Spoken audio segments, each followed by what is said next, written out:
Y muy buenas noches, Dios los bendiga. Bienvenidos a esta quinta clase de 9 acerca de la teología de Mateo, el capítulo 24. Nuevamente, gracias por estar acá. Saludamos a los estudiantes que se unen y que se están uniendo poco a poco a esta reunión privada de Google Meet. Y pues esperamos que todo esto sirva de bendición. Así que la clase de hoy va a estar un poquito cargada de mucha historia, simbolismos, y pues esperamos que podamos abarcar todo el temario en esta clase, ¿vale? Entonces, vamos a tener una palabra de oración, vamos entonces a iniciar y de esta manera, entonces, iniciar con nuestra clase. Oremos. Te damos gracias, buen Dios, por esta oportunidad que nos das ya en tu día santo, empezando las primeras horas de tu día santo, en estudiar tu palabra.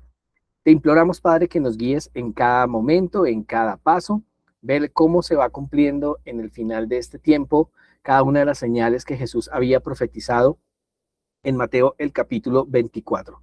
Así que queremos implorar que tu Santo Espíritu nos guíe, que la sabiduría del cielo siempre esté presente y que no sean palabras de hombre, sino palabra del Señor. Así que acompáñenos y estamos sumamente agradecidos por este nuevo día de reposo en el nombre de Jesús. Amén, Señor. Amén. Bien. Mateo capítulo 24. Entonces, vamos a ver hoy todo en secuencia, ¿sí? Cómo se cumple o cómo se ha cumplido y se está cumpliendo todas las señales de Mateo 24 en secuencia, solo que en el cumplimiento final, en la historia escatológica. Ahora, ustedes dos que están allí conectadas a la clase, les hago una pregunta. En este caso, Vivi, ¿qué significa escatología? Eso lo vimos en la clase de, el curso de interpretación profética. ¿Qué significa escatología? Que es la palabrita que encontramos aquí.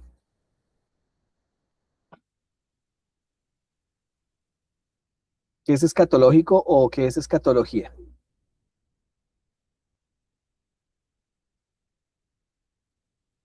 Bien, escatología se refiere a todos los eventos que tienen que ver con el fin del mundo, ¿vale? Soteriología significa todos los eventos que ocurren antes de la primera venida de Cristo, y la escatología, todos los eventos o todo lo que tiene que ver con la segunda venida de Cristo, es decir, los eventos finales. Entonces, cuando vamos a Mateo 24, vemos que la primera de las señales tiene que ver con el surgimiento de falsos cristos y falsos profetas, que lo encontramos en Mateo, el capítulo 24 y el versículo 5, cuando dice, porque vendrán muchos en mi nombre diciendo, yo soy el Cristo, y a muchos engañarán. Entonces, Mateo 24, como ustedes están viendo aquí en la pantalla, ¿sí? Me muestra un doble cumplimiento, ¿sí? El cumplimiento que vamos a ver hoy es el cumplimiento a nivel global, es decir, ya pasa del tipo, es decir, de la figura a la realidad, lo que es el antitipo. En aquel tiempo se hablaba de un Jerusalén o un Israel literal y local, pero para los tiempos finales se habla de un Israel completamente espiritual y que abarca el mundo entero. Bien, entonces, en este orden de ideas, todo lo que ocurrió localmente en el año 70 o antes del año 70 solo es un pálido reflejo de la desolación que vendrá sobre un mundo que ha rechazado la misericordia divina. Esto lo encontramos en el conflicto de los siglos. Entonces, a lo largo de la historia se han levantado una serie de falsos cristos, falsos profetas, falsos sanadores, y vamos a ver algunos de ellos. Encontramos aquí el primero. El primero de ellos es un hombre, este hombre fue adventista del séptimo día. Este hombre fue adventista, estuvo dentro del grupo que estuvo en el Gran Chasco, es decir, Víctor Hútef. ¿Quién es Víctor Hútef? Él es el originador, el fundador de la secta de la vara del pastor. Bien, él se sale de la iglesia adventista, monta su movimiento llamado la vara del pastor, y él asegura que también recibió visiones después de Ellen White y monta su movimiento la vara del pastor.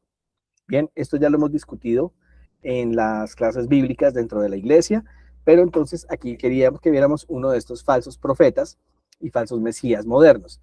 El siguiente es el señor David Koresh. Sí, si les contara, o sea, aquí en una clase bíblica habíamos mencionado muchísimas cosas con respecto al movimiento de la vara del pastor. De hecho, ellos no tienen iglesias como tal o no tienen templos como tal, sino que ellos van a nuestras iglesias adventistas, se hacen pasar por adventistas, generalmente van donde menos control hay, que son en las escuelas sabáticas. Son muy conocedores de la reforma pro salud, son muy conocedores de Helen White, ¿sí? De los escritos de Helen White, especialmente los que tienen que ver con la reforma pro salud. Entonces, ellos son estrictos cumplidores de algunas partes de la reforma pro salud, ¿vale? No en todas, solo algunas, especialmente en lo que tiene que ver con la ingesta de la carne. Entonces, ya ellos exageran y pretenden cambiar a la gente por el estómago. Bien, de hecho pueden investigar ustedes, por mera curiosidad, la página web de ellos, de la Vara del Pastor, y ustedes van a encontrar allí cómo fue este surgimiento de este falso profeta y cómo se desvió del movimiento adventista que se originó antes del gran chasco. Entonces, sí, guardan el sábado, Patricia, tal cual. Ellos también guardan el sábado. ¿Mm? Por eso van a nuestras iglesias en sábado. Allá están, bien mezcladitos, ellos jamás se van a presentar como pertenecientes a la vara del pastor, sino que se van a presentar como adventistas del séptimo día. Siempre se van a presentar así. Bien, siempre. Por otro lado, al ladito, ¿sí? Permítanme aquí, contesto un mensaje rápido. Por otra parte, al ladito encontramos no, no es que sean diferentes a los disidentes. Digamos, ¿qué es un disidente? Es todo movimiento o persona que sale de una, bueno, llamémoslo de una organización, ¿sí? De un movimiento organizado, puede llamarse un movimiento organizado político, un movimiento organizado en cuestión de iglesia, religión. Si vamos a un caso más concreto, Patricia, cuando terminan, entre comillas, este movimiento de las FARC, este movimiento guerrillero de las FARC, a través de estos acuerdos de paz, ¿sí? Resulta que empiezan a salir las disidencias de las FARC, es decir, personas que ya no están o que ya no pertenecen a ese cuerpo organizado, sino que montan otro cuerpo. Todos esos son disidentes, ¿vale? Entonces, en este caso, el señor Víctor Jutef es un disidente y montó un movimiento disidente llamado la Vara del Pastor, que pasa lo mismo o es algo similar a los movimientos disidentes, como por ejemplo la Reforma de la 33 o la Iglesia Adventista del Séptimo Día de la Reforma, ¿vale? Todos esos son movimientos disidentes. En su momento también se montó otro que se llamaba Movimiento Seven, si no estoy mal, Movimiento Seven, que fue de un pastor adventista que se salió de la iglesia, y Comunidad Seven, perdón, se llama Comunidad Seven, que salió de la iglesia adventista, montó su movimiento, eh, y eso se le llama disidente, ¿vale? También pasa algo similar con lo que pasó con el pastor Hugo Gambetta, él monta su movimiento disidente llamado el Evangelio Eterno, y pues así por eso todos ellos son disidentes, ¿vale? Entonces, el siguiente que encontramos aquí es el señor David Koresh. David Koresh está algo relacionado con la vara del pastor. ¿Por qué? Tanto a la vara del pastor se le llama de esa manera, pero también se le llaman los davidianos, ¿sí? David Koresh fue uno de esos grandes hombres que salieron en los Estados Unidos, de esta secta de la vara del pastor o de los davidianos, y este hombre en un día hizo que murieran 54 adultos y 21 niños, ¿sí? Según una falsa profecía. Este hombre hizo que todos se encerraran en una finca, ¿sí? Y llegó la CIA, porque este hombre por debajo de cuerda, mientras engañaba a muchas personas, engañaban a mucha gente, pues resulta que al mismo tiempo estaba traficando con armas. La CIA, el FBI se dieron cuenta de ello. Él decía que tenía un pensamiento, y es que había que matar a todo el que no creyera como ellos. Pero como él estaba dentro de ese movimiento disidente de la iglesia adventista, pues uno de esos grandes objetivos era acabar con los adventistas del séptimo día. Entonces, tanto el FBI como la CIA se dieron cuenta que él estaba comerciando y traficando con armas ilegales, y esa fue la razón por la cual provocó un suicidio masivo, repito, de 54 adultos y 21 niños por una falsa profecía. Este hombre será recordado como uno de los más grandes falsos profetas que se llevó muchísima gente, ¿vale? Pero hay algo muy curioso y es que cuando ustedes investigan en la página de La Vara del Pastor, ellos lo primero que aclaran es que no tiene absolutamente nada que ver con David Koresh o David Koresh. Tratan de aclararlo, pero pues nada que hacer. La vinculación de David Koresh a este movimiento es innegable, completamente innegable. Eso fue lo que hizo. Sí, David Koresh obviamente también murió, él también murió. Obviamente en eso que les cuento hubo un intercambio de balacera y lo que pretendía David Koresh era hacer ver que fue el FBI, el Estado y la CIA quienes mataron a estos 21 niños.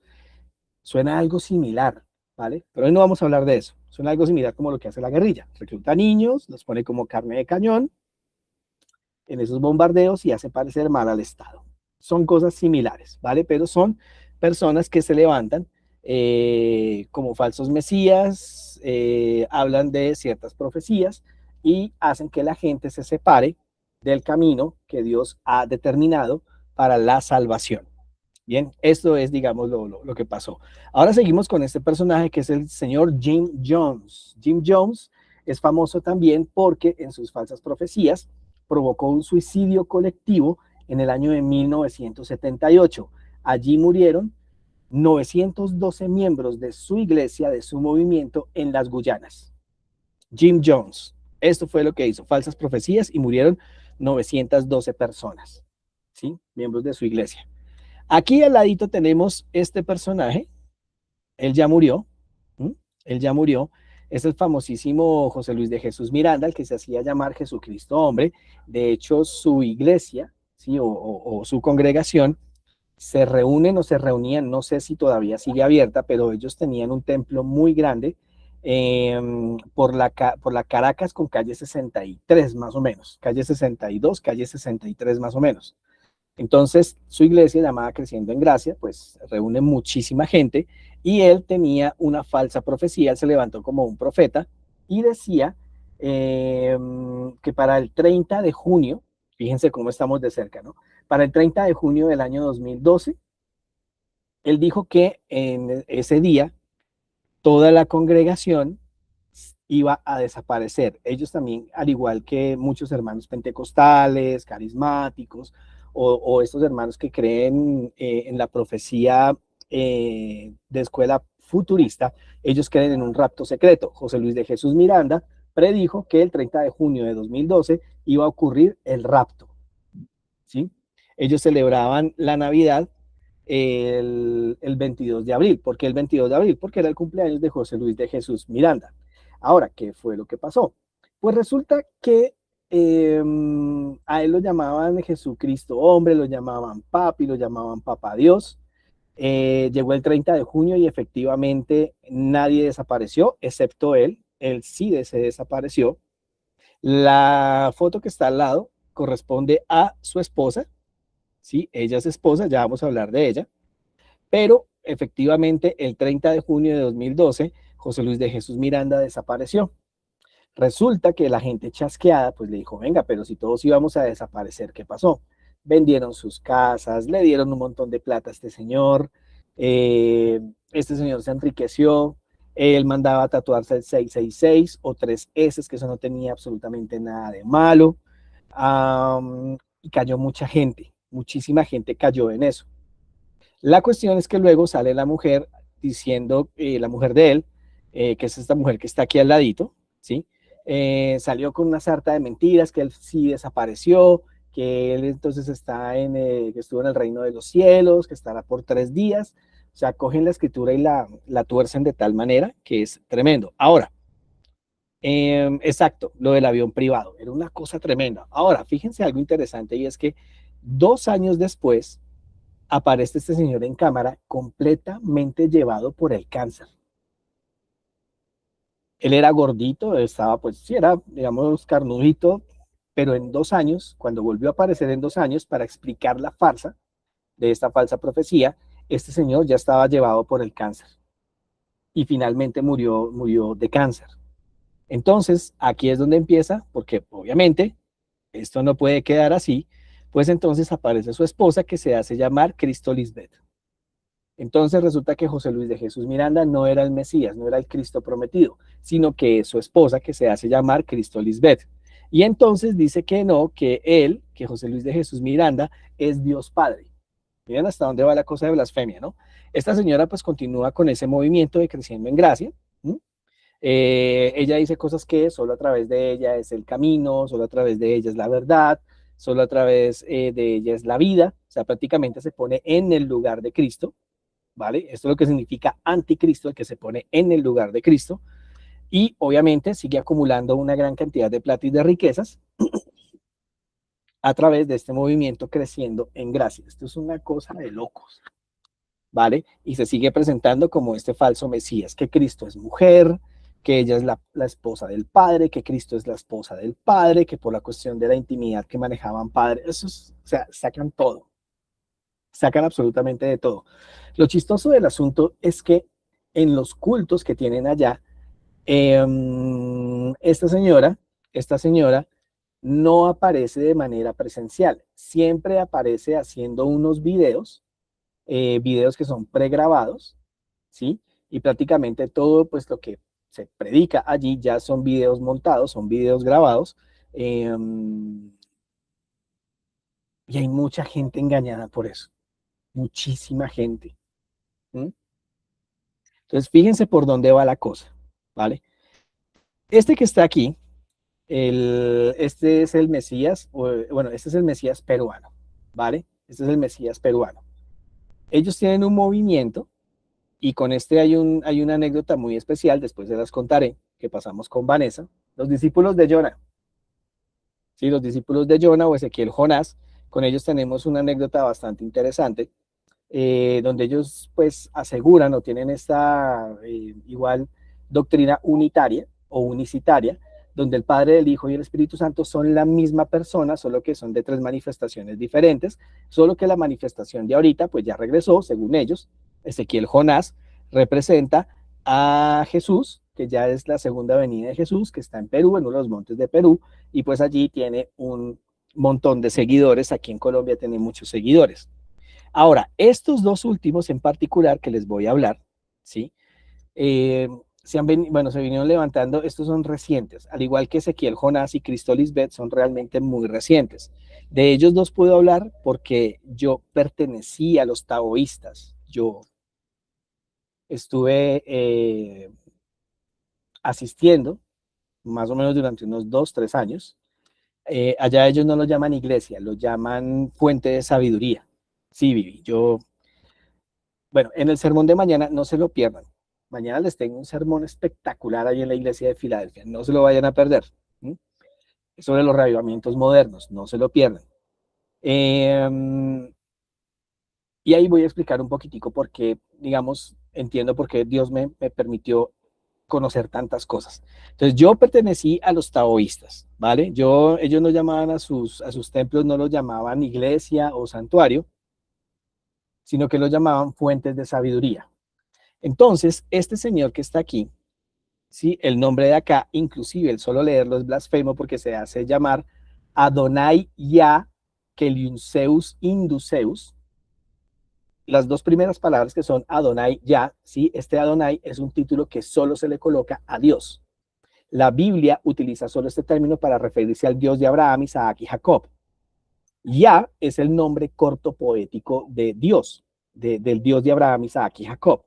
Ustedes pueden encontrar este nombre en el Salmo 118 y en el versículo 5, cuando el salmista dice, en mi angustia invoqué a Yah, es el nombre corto de Yahvé, ¿vale? Yo por eso en mi Biblia pues utilizo mucho el nombre de Yahvé, es como el más cercano a la pronunciación original.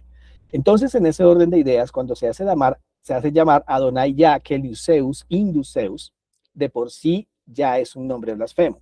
Entonces, para los taoístas, este hombre ha reencarnado o ha tenido múltiples reencarnaciones. Más o menos para el año 2014, 2015, Si les digo un poquito antes, los taoístas empezaron a tomar textos de la señora White. En las revistas que ellos sacan, tenían fotos de la señora Helen White. Ellos de por sí son muy estrictos en su vegetarianismo, son extremadamente estrictos.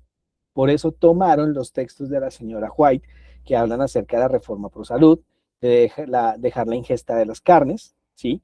Y se inventaron que este señor, Keliunceus Induceus, una de sus tantas y miles de reencarnaciones, fue la señora White. Es decir, este señor, antes de reencarnar en el cuerpo en el que está actualmente, que es este de acá, lo llaman el maestro, el gran maestro, dicen que fue, bueno, que Helen White fue una de sus tantas reencarnaciones en este planeta. Quiere decir entonces de que después que la señora White muere en el año 1915, posteriormente este señor nace y pues es el gran maestro Adonai Jacqueline Induceus, ¿vale?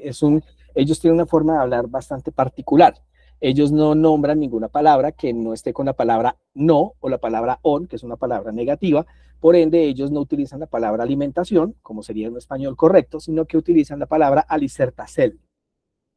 Entonces, este señor se levanta como uno de esos falsos mesías, falsos profetas, más o menos para el año 2012, 2012-2013, que se pronosticaban una gran cantidad de catástrofes, movimientos cósmicos que iban a destruir la Tierra. Presuntamente iba a haber un movimiento que es, bueno, hay un movimiento dentro del espacio que se llama una supernova, que cuando explota, es una estrella que cuando explota saca unos rayos gamma.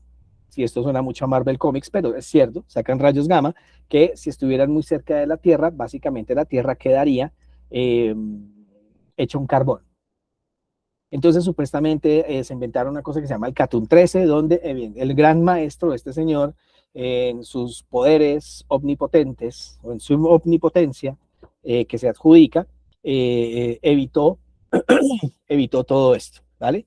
Entonces, eso pasa. Y el que está aquí al ladito es su hijo, que básicamente se presenta como el hijo del Padre, es decir, él se presenta como una figura de Jesús, ¿vale?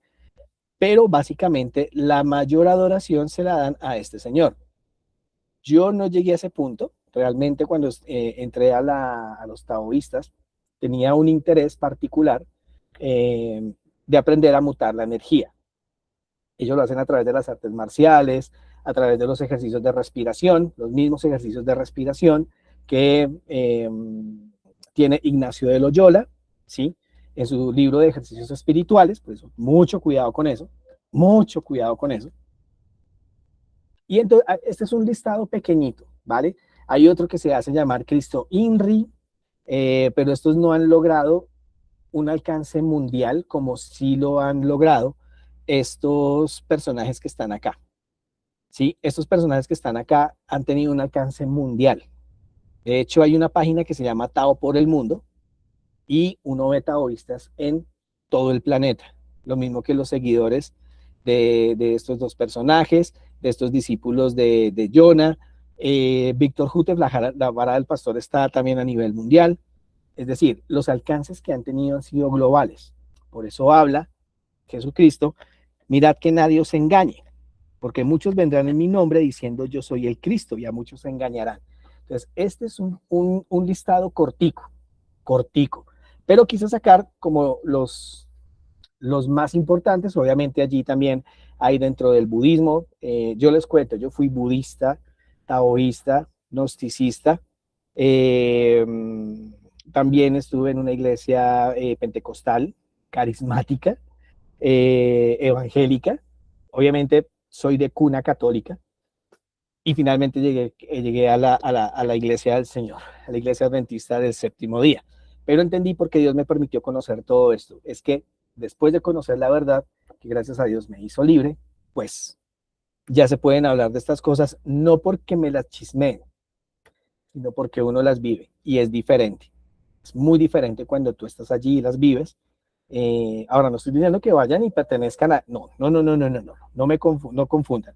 Sino que Cuando Dios te trae de tanta confusión, de tanta Babilonia que conociste, conoces la verdad que está en Cristo, eh, y ya puedes hablar con propiedad acerca de todo esto y los posibles peligros que el pueblo de Dios puede llegar a, eh, que el pueblo de Dios puede llegar a tener, que puede llegar a caer en las mentiras y en los engaños de muchas personas que pueden llegar vestidos de, bueno, disfrazados de ovejas, pero que en realidad son lobos rapaces.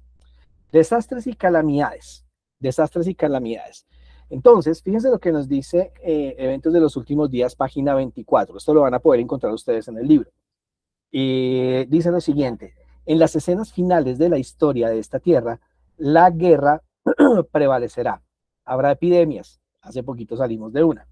Habrá epidemias, mortandad y hambre.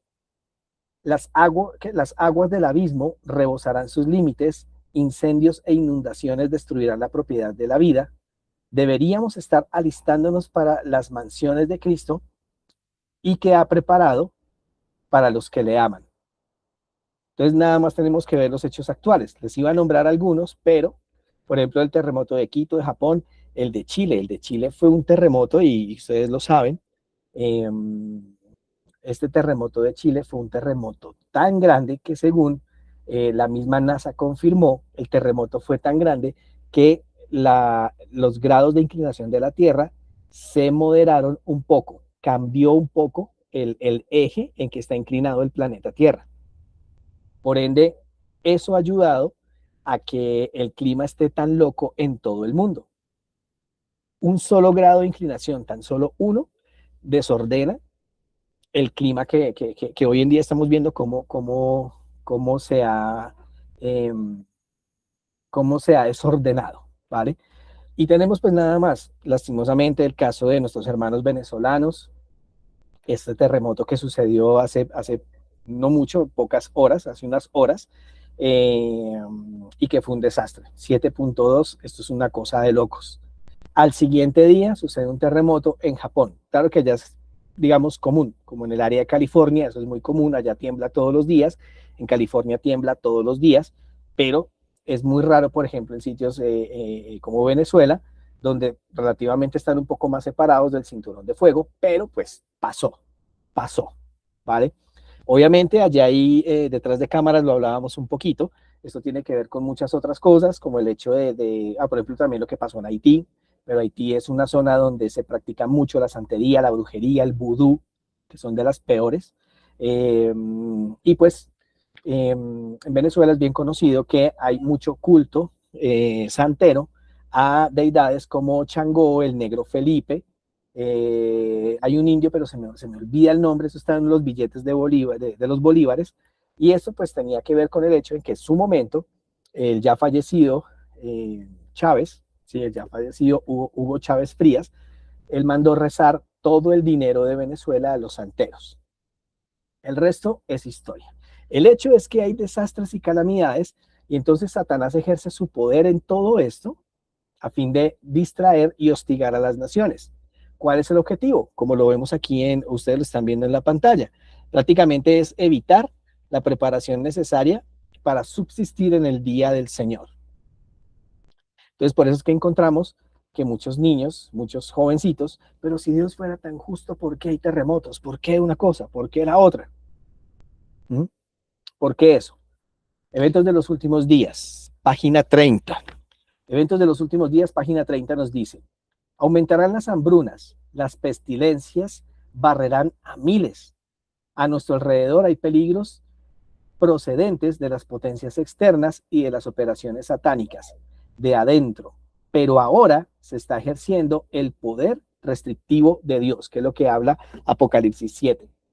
Si fuera por el diablo, o sea, si Dios no frenara, en este caso a Satanás y sus ángeles, ellos tendrían vía libre para poder hacer las destrucciones que quisieran.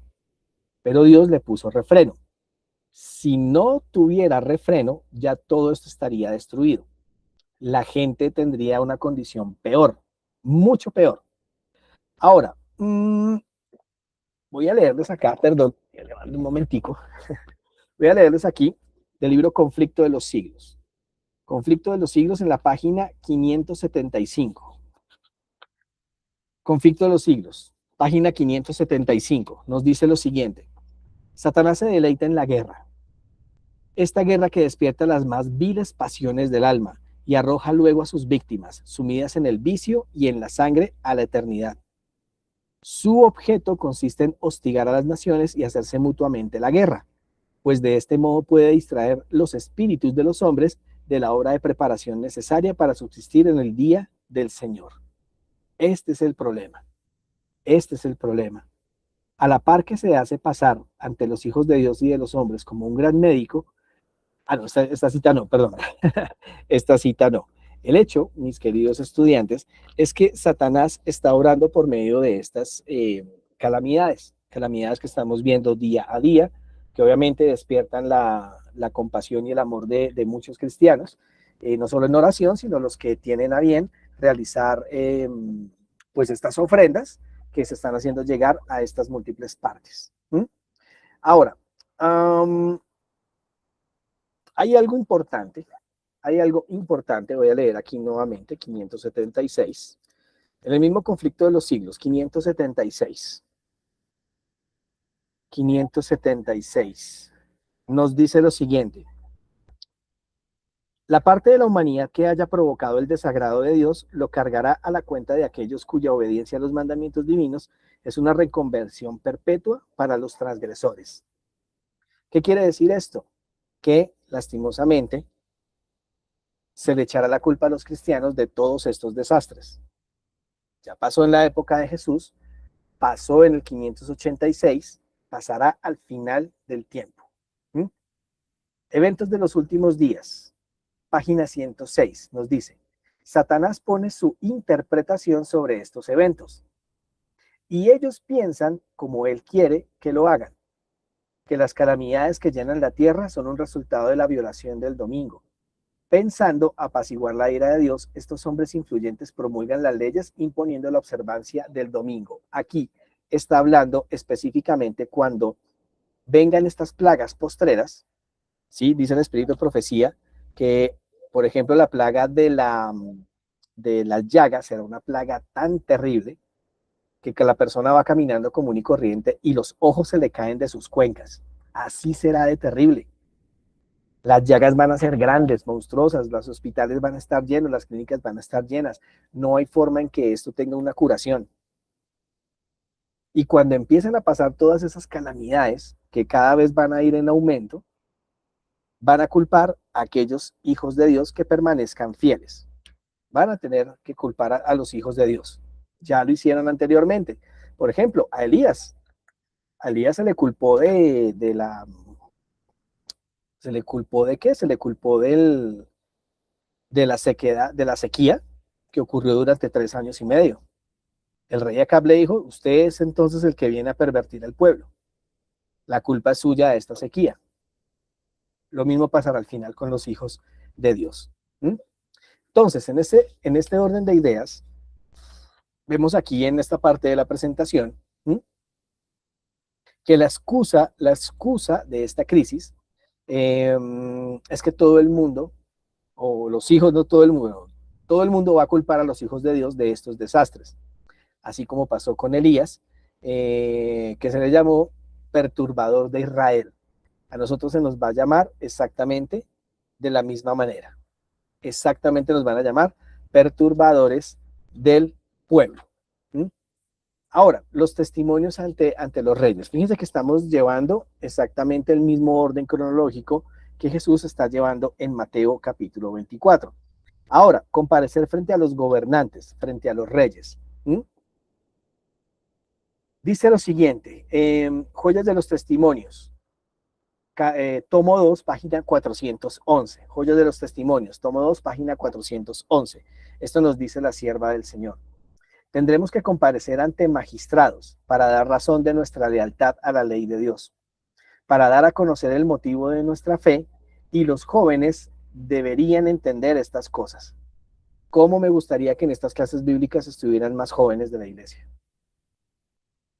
Porque, infortunadamente, cuando a ellos se les habla de este tipo de cosas, estas profecías, no quieren atender. Más adelante simplemente dicen que no la saben, que nunca se las enseñaron. Me encantaría que esto estuviera lleno de jóvenes por ello, porque termina diciendo la sierva del Señor en este fragmento, y los jóvenes deberían entender estas cosas. Dice, sigue diciendo en la misma página, deberían estar al tanto de las cosas que acontecerán antes del fin de la historia del mundo. Estas cosas tienen que ver con el bienestar eterno, y los maestros y los alumnos deben prestarle más atención. Eso es lo que dice la sierva del Señor en Joyas de los Testimonios. Una más, una más. Eventos de los últimos días, página 163. Muchos tendrán que comparecer ante cortes legislativas. Algunos tendrán que comparecer ante reyes y ante los sabios de la tierra para responder por su fe. Aquellos que tienen solo una comprensión superficial de la verdad no serán capaces de exponer claramente las escrituras y dar razones definidas de su fe. Se confundirán y no serán obreros que no tengan de qué avergonzarse. Que nadie se imagine que no tiene necesidad de estudiar. Tremendo. Que nadie se imagine que no tiene necesidad de estudiar, porque no debe predicar en un púlpito sagrado. No sabéis que puede Dios requerir de vosotros. Y este es un texto tremendo, tremendo. ¿Por qué es tan tremendo? Miren, sencillamente en este texto la sierva del Señor está diciendo que no tenemos que tener en la mente que no tenemos necesidad de estudiar, o que se nos pase por la mente, no, yo para qué me pongo a estudiar si al fin y al cabo a mí no me suben al púlpito, si al fin y al cabo yo no soy maestro ni maestra de escuela sabática, ni soy maestro de clase bíblica, ni nunca me sueltan el púlpito para una perla espiritual en la sociedad de jóvenes, por ejemplo, y entonces nos relajamos en los laureles y no estudiamos. Y lastimosamente esto hace que frente a estas verdades solo se tenga un conocimiento muy superficial. Cuando tengamos que dar razón de nuestra fe, es ahí donde infortunadamente seremos hallados faltos. Seremos hallados faltos. En alguna ocasión, en una iglesia que quiero mucho, es una iglesia que quiero mucho, tuvimos una idea con la directora de jóvenes.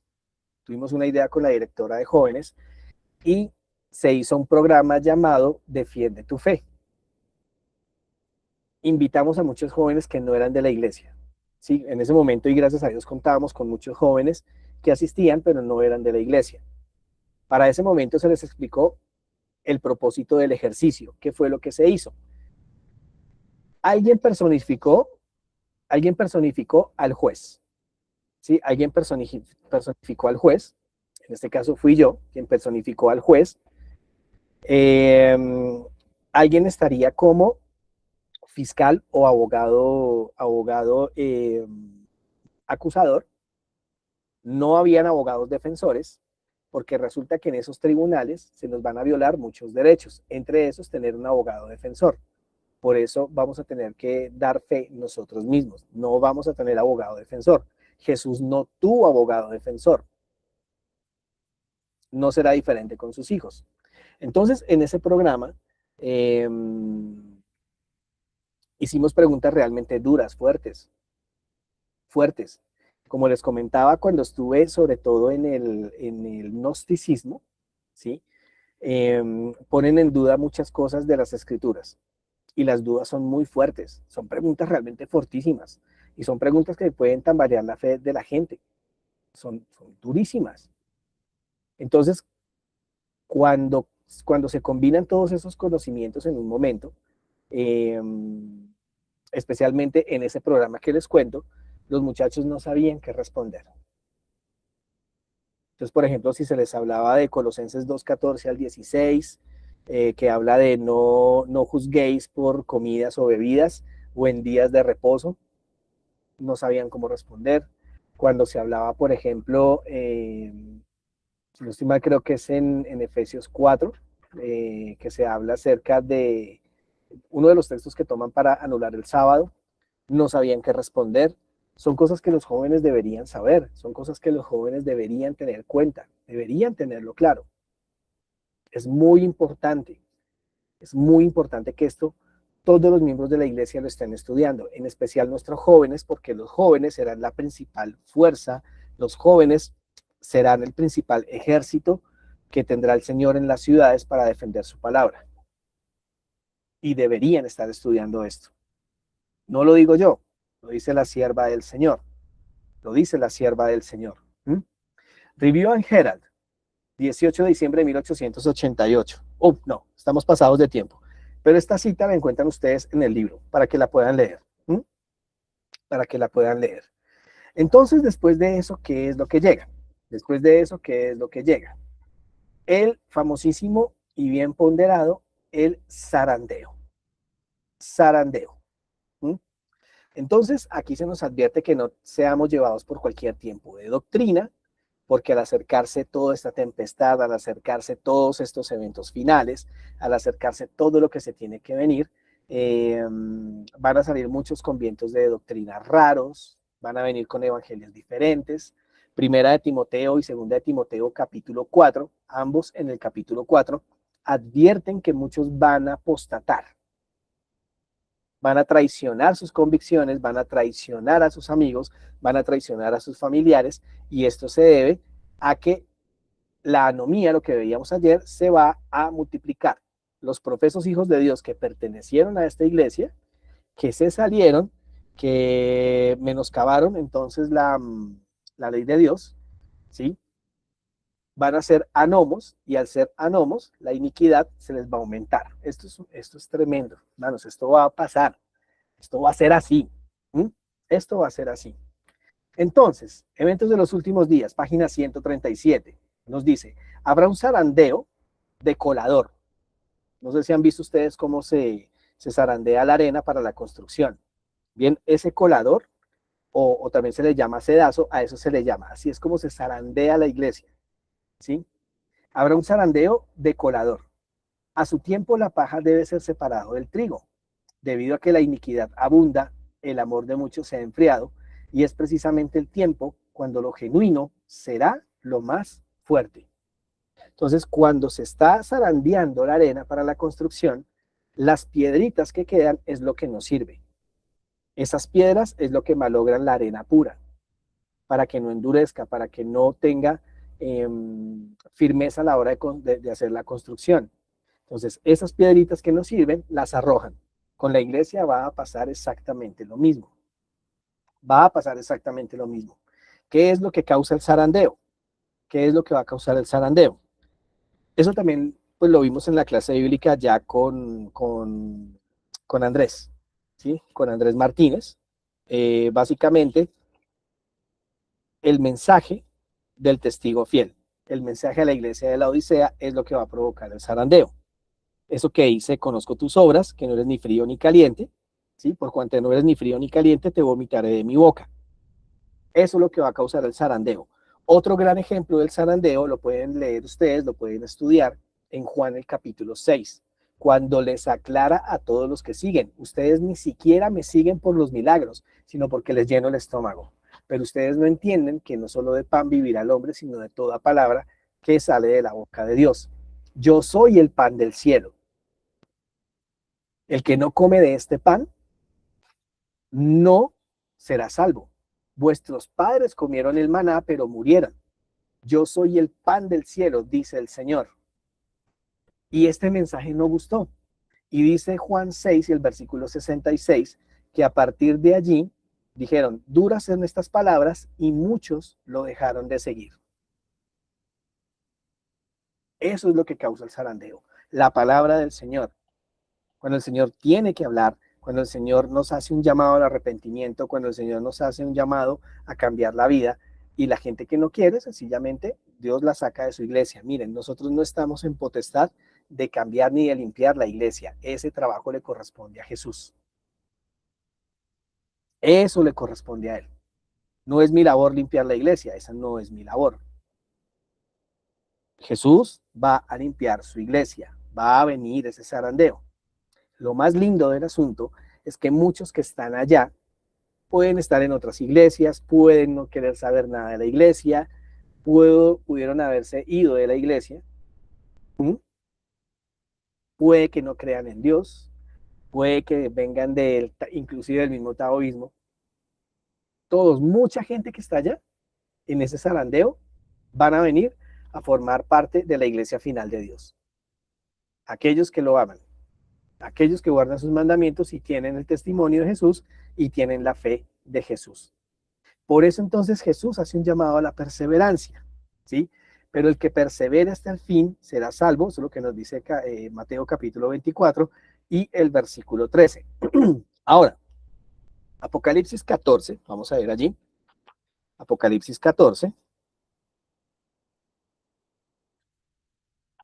y el versículo 12. Apocalipsis 14 y el versículo 12. Fíjate lo que nos dice. Aquí está la perseverancia de los santos, los que guardan los mandamientos de Dios y la fe de Jesús. Aquí entendemos esa palabra perseverar, que es la palabra upamoné, que es lo que significa permanecer firmes, agarrados, convencidos. La palabra fe, lo comentábamos en la escuela, en la clase de escuela sabática del hermano Antonio. Esa palabra fe viene de la palabra griega pistis. ¿Qué es lo que significa? La palabra pistis es una palabra que significa estar convencido, persuadido. Sí, eso es fe. Usted esté convencido aunque no vea las cosas. Hebreos 11 dice que la fe es estar seguro de lo que no se ve, convencido de lo que no hay. Sí, o lo que no se ve, lo que no está allí. Lo estoy parafraseando, claro está. Pero esta palabra fe es estar precisamente convencido, persuadido. Y usted de ahí se agarra. Eso es fe. Eso es lo que significa la palabra fe. Eso es lo que significa en el griego. ¿Mm?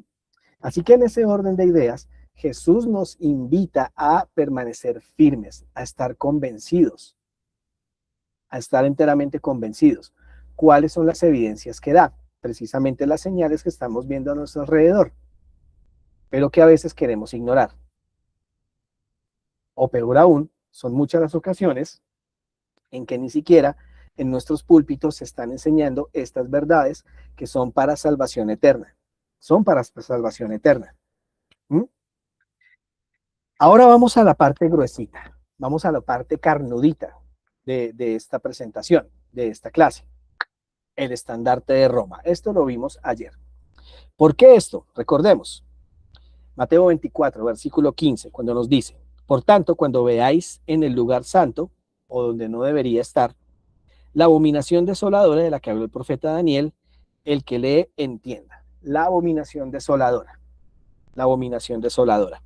Pero antes de eso, pues vendrá la predicación del evangelio. Mateo 24, 14 dice que este evangelio será predicado en todo el mundo para testimonio y entonces vendrá el fin. Después de eso ya viene la famosísima señal de la abominación desoladora. Abominación desoladora. Estábamos viendo ayer precisamente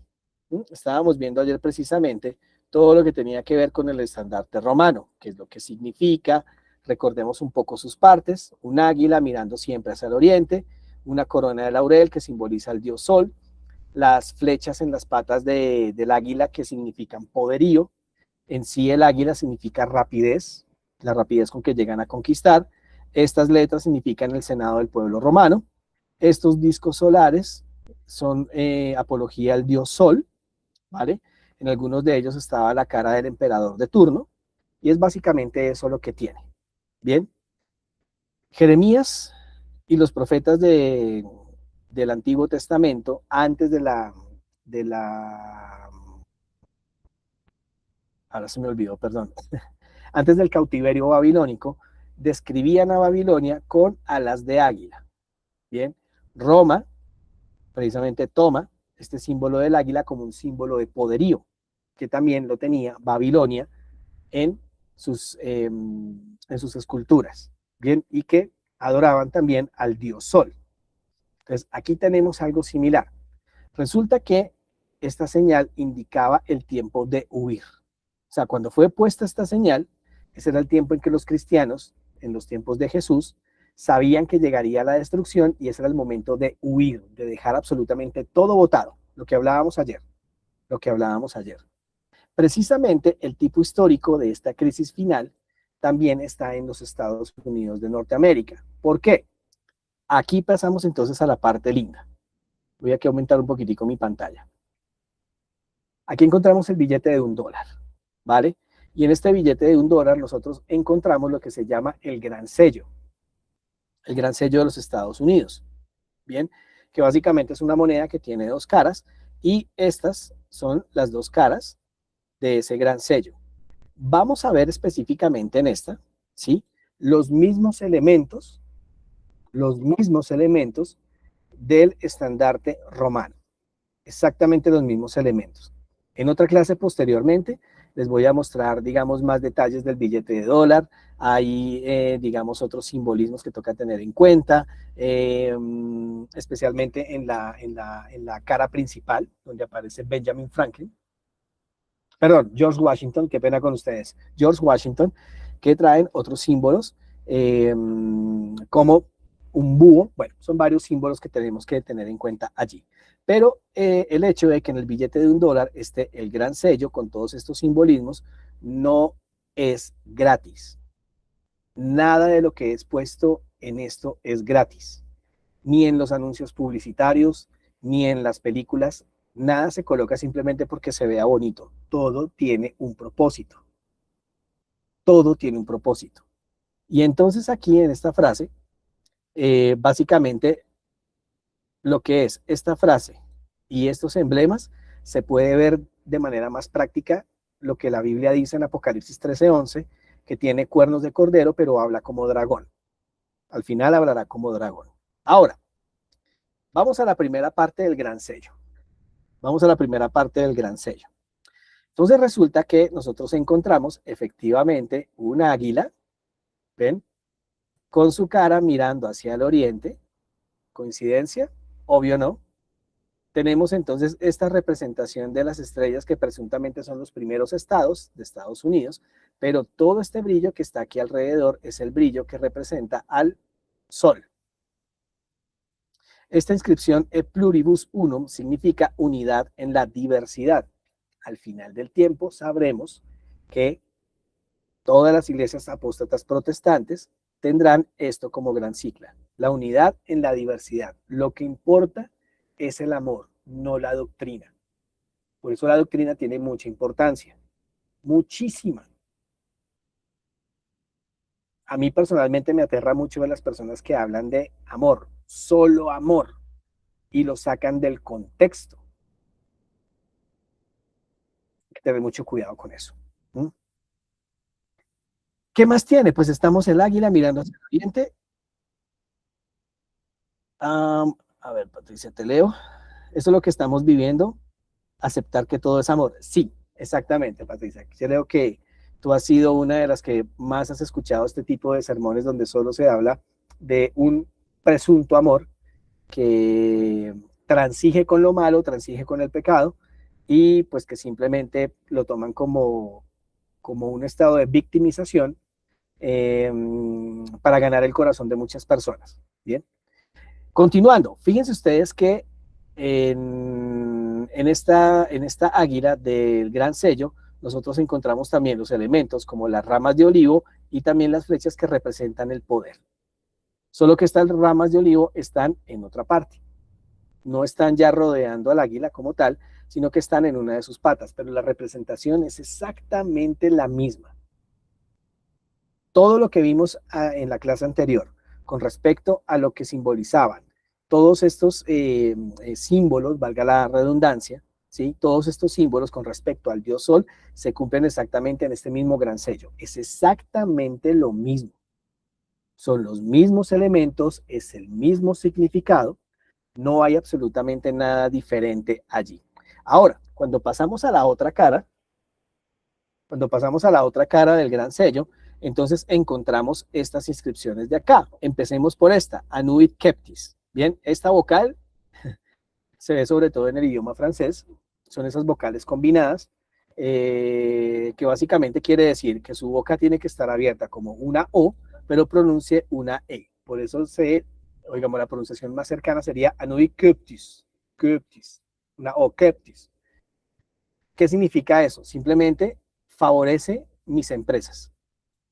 Pero fíjense quién es el que está favoreciendo las empresas. Anui Kepti significa favorece mis empresas. O algo o alguien que favorece mis empresas, mis emprendimientos, mis iniciativas. Bien, pero precisamente esta frase annuit keptis está rodeando este símbolo que es el símbolo del ojo que todo lo ve.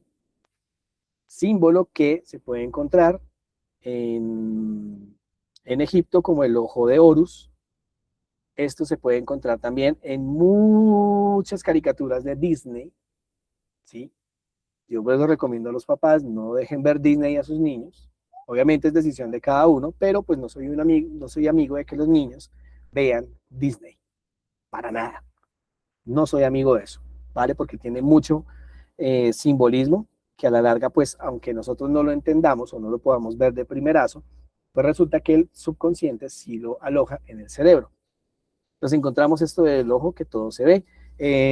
Encontramos entonces la fecha de la independencia, 1776, que fue el año en que se proclamó la independencia de los Estados Unidos de Norteamérica. ¿Mm? Eso lo encontramos allí. Básicamente, en ese mismo año, exactamente el 4 de julio, se funda el Comité del Gran Sello para crear el sello que represente la nación. ¿Quiénes estaban ahí? Benjamin Franklin, Thomas Jefferson y John Adams. Ellos fueron los miembros del Comité del Gran Sello. Entonces, fíjense que la historia nos dice, o la historia como tal republicana de los Estados Unidos, dice que ellos primero querían adoptar el pavo. La idea de adoptar el pavo fue de Benjamin Franklin. ¿Por qué querían adoptar el pavo? Cuando los peregrinos llegaron a Norteamérica en el año de 1620 por la isla de Massachusetts, sucedió la famosísima historia del Día de Acción de Gracias o el Thanksgiving Day. Entonces, en honor al Thanksgiving Day, donde comieron todos pavo, y de hecho es una tradición que se conserva hasta ahora, Benjamin Franklin pensó, venga, adoptemos el pavo en honor a lo que pasó en el Día de Acción de Gracias. Los otros se burlaron y dijeron, no, porque es que el pavo realmente no es un animal poderoso y tenemos entonces que adoptar un animal que, eh, que efectivamente pues muestre fuerza, ¿sí? Que sea un animal fuerte, poderoso. El 28 de junio del año de 1782 se adoptó oficialmente este gran sello en el billete de $1. Entre tanto, en ese comité fue que se eligió el águila, ¿sí? Como símbolo de los Estados Unidos, básicamente copiando el águila de Roma, con todo lo que significaba, con el poderío, el animal y lo que precisamente representa. Ahora, cuando vamos a nuestro escudo de Colombia, pues nosotros vamos a ver que el animal que nos representa es un cóndor, pero el cóndor no es un cazador. El cóndor no caza, no está en su naturaleza cazar. Lo eligieron por la majestuosidad, lo grande de sus alas, es un animal realmente bonito, pero en realidad es un ave de rapiña, es un ave que no caza. ¿Mm? Es un ave que simplemente espera que, al igual que el buitre, simplemente espera que la carne ya esté en descomposición para empezársela a comer. O sea, lindo objeto, lindo animal, ¿vale?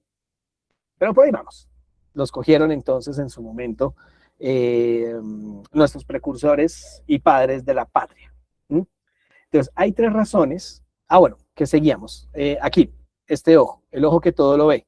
Entonces, fíjense que estos mismos se ve en las culturas donde se ve a Horus como el ojo que todo lo ve, el dios Mitra, que es el ojo que todo lo ve, Baal y básicamente Nimrod. Nimrod que aparece a partir de la Torre de Babel, quien cuando murió, que fue esa persona que cuando murió fue al cielo y supuestamente su alma inmortal se posesionó del dios Sol, convirtiéndose en esto, el ojo que todo lo ve, el dios Sol.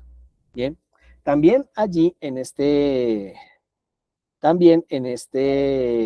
representación vemos que hay una pirámide sin terminar. Hay una pirámide sin terminar.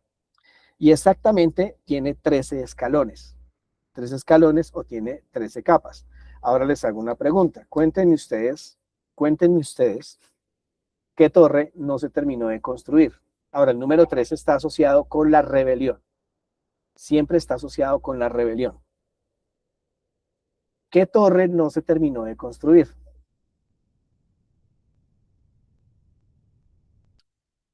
La Torre Babel. tal cual. Una torre inconclusa, hay un sol que todo lo ve, y pues aquí, digamos, en este orden, en este orden de ideas, esta torre inconclusa tenía un gran propósito y es lo que encontramos en esta frase en latín, novus ordo seclorum, o lo que se llama un nuevo orden mundial o un nuevo orden de los siglos. Ahora, aquí hay algo completamente interesante, que al final nos va a mostrar esa unión entre iglesia y Estado.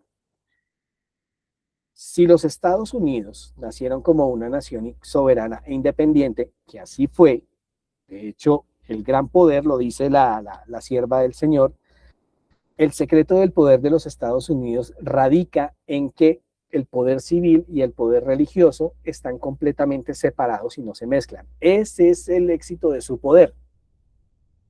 Por eso es una nación tan próspera. Y sí, Dios la escogió para ser una nación muy poderosa. Al ser un país enteramente protestante, esto permitió que el evangelio fuera o terminara de ser dispersado por todo el mundo. Por todo el mundo. El hecho es que hay una pregunta muy interesante y es que para el gran sello adoptaron símbolos de Roma y el idioma oficial de la Roma imperial, que era el latín. Se los dejo de tarea. Se los dejo de tarea. ¿Vale? Entonces, hemos visto cómo los símbolos del estandarte romano, ¿sí? Estos símbolos del estandarte romano se ven en lo que se llama el gran sello de los Estados Unidos, lo cual nos lleva a pensar, en Dios confiamos, dice acá, in God we trust, en Dios confiamos. La pregunta es que estamos viendo todos estos símbolos que representan al Dios Sol. La pregunta es, ¿en cuál Dios? Solo recuerden que en Apocalipsis 13:11 dice que este poder tendrá dos cuernos que simbolizan el poder civil y el poder religioso que no se mezclan. Pero al final hablarán como dragón. Al final hablarán como dragón. ¿Y cómo se puede ver que hablan como dragón? Porque ellos mismos lo han dejado anunciado en los símbolos que representa el gran sello de los Estados Unidos. Bien, ahora, en ese orden de ideas, ¿qué tiene que ver esto? Aquí sí ya hablamos del tema de la señal de la huida y el decreto dominical. Aquí sí vamos a ver entonces eso. Ahora, en ese orden de ideas, la señal de la huida. ¿Cuándo nos corresponde a nosotros entonces? ¿Hubo señal de huida en el 586 a.C.? Sí. ¿Hubo una señal de huida en el año 70? Sí. Cestio Galo se retiró, esa fue la señal. Los cristianos que entendieron e hicieron caso se fueron. ¿Cuál será la señal? Fíjense ustedes que aquí ya viene lo que se tiene que hablar acerca del decreto dominical. Cuando los Estados Unidos impongan la observancia del domingo por ley, cuando cambien su constitución, esa es la señal, ¿sí? Esa es la señal de que llegó al límite de la tolerancia de Dios. O sea, cuando cambie la constitución de los Estados Unidos, ya no se va a promover la libertad religiosa, sino que en el cambio de esa constitución ya se va a obligar a que la gente guarde el domingo. Esa es la señal entonces para decir, esto le queda poquitísimos días. Esa es la señal para huir a los montes.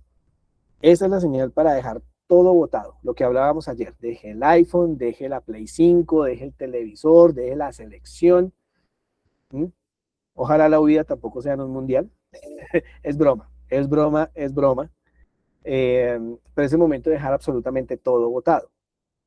Entonces, esta apostasía nacional, para esta apostasía nacional, es que los fieles deben estar preparados para abandonar.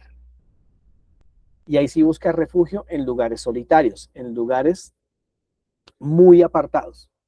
Entonces es necesario que como familia nos estemos preparando, estemos mirando algunos terrenos para irnos en grupos de familia, donde se pueda trabajar la tierra. Hay que aprender a trabajar la tierra, ¿sí? Porque finalmente la observancia del sábado va a ser el punto de conflicto entre la prueba y la lealtad. Ahora, Dirán ustedes, ¿y qué tiene que ver el gran sello de los Estados Unidos? ¿Qué tiene que ver todo esto? ¿Sí? En la Jerusalén del 586, la destrucción del año 584 a 586, vimos que la señal de abominación fue la adoración al dios Sol. Igualito. En la del año 70 hemos visto que precisamente se colocaron unos estandartes que simbolizaban la adoración al dios Sol.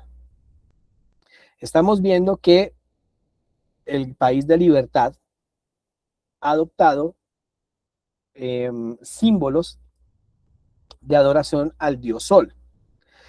Pero entonces, ¿dónde está esta representación del águila? Pues miren, resulta que los membretes oficiales de los Estados Unidos, ¿sí? Donde se firman los decretos, esta es una carpeta, bueno, obviamente la imagen es hecha con inteligencia artificial, ya que no podemos, pues, por temas de copyright, no podemos tener una original o sacar una original. Esta carpeta es la que generalmente muestra el presidente de Estados Unidos después de sacar un decreto. El presidente de los Estados Unidos la firma, ¿sí? La firma y en la cara principal, ¿sí? En la cara principal de la carpeta se encuentra el gran sello. O sea que cuando sea impuesta esta ley dominical por este presidente de los Estados Unidos, el membrete estará allí, o en el membrete o en la carpeta estará el gran sello de los Estados Unidos representando al dios Sol. Se le va a decir a la gente entonces que adore y descanse en el venerable día del sol. El domingo, eso significa Sunday. Sunday en inglés significa eso, el día del sol. De hecho, el domingo así es llamado, día del sol en diferentes idiomas. En alemán es Sonntag. ¿Mm? En el idioma de Países Bajos, si ya no se le puede decir Holanda, es Países Bajos, se le llama Sonntag, pero la mayoría tienen la misma raíz. Sonntag, Sonntag, Sonntag, que significa día del sol. Este es el punto. ¿Por qué tan importante toda esta simbología? Porque es la manera como nosotros podemos entender cuál es el momento en que tengamos que salir corriendo, el momento en que tengamos que dejar todo esto botado. Y las señales que están pasando a nuestro alrededor nos están dejando ver qué tan pronto estamos llegando a esta señal final, para que tengamos que dejar todo tirado. Ahora, algo interesante y es que cuando hablamos de que este evangelio del reino será predicado a todo el mundo por testimonio, pues yo le cuento que para el año 2012 la Biblia se terminó de traducir en el único idioma que faltaba por traducir, que era en el lenguaje esquimal. Para 2012, 2013 ya existían las primeras Biblias o las primeras copias en lenguaje esquimal. Era la única lengua en que faltaba traducirlo, la única, y ya se tradujo. Y se está llevando el evangelio a estas personas. Perdón, el evangelio ya está llegando a los países más recónditos del África. Como les dije, no hay forma de saber cuándo será la última persona amonestada, no hay forma de saber cuándo se le predique el evangelio a la última persona para que venga el fin. El hecho es que para que estemos preparados, tengamos en cuenta todas estas señales que están pasando a nuestro alrededor. Esto del terremoto no es casualidad. No es casualidad. Dios no dejó el cinturón de fuego, precisamente que es la zona con placas tectónicas con mucho más actividad, no la dejó ahí porque sí, o por simple capricho. Todo esto tiene un fin, todo esto tiene un grandísimo propósito. Entonces, mis queridos estudiantes, la idea con todo esto es que tengamos en cuenta los tiempos en que estamos viviendo. Ya estamos viendo precisamente cómo se está cumpliendo esto en el tiempo del fin. Estamos viendo cómo las cosas se acercan cada vez más. No importa quién quede electo, a la final cualquier presidente se va a terminar aliando con los Estados Unidos y con el papado. Hay que evitar que ganen ciertas corrientes, sí, hay que tratar de evitarlo, ¿vale? Pero a la final, sin importar quién esté, pues se van a aliar tanto con el gobierno de los Estados Unidos como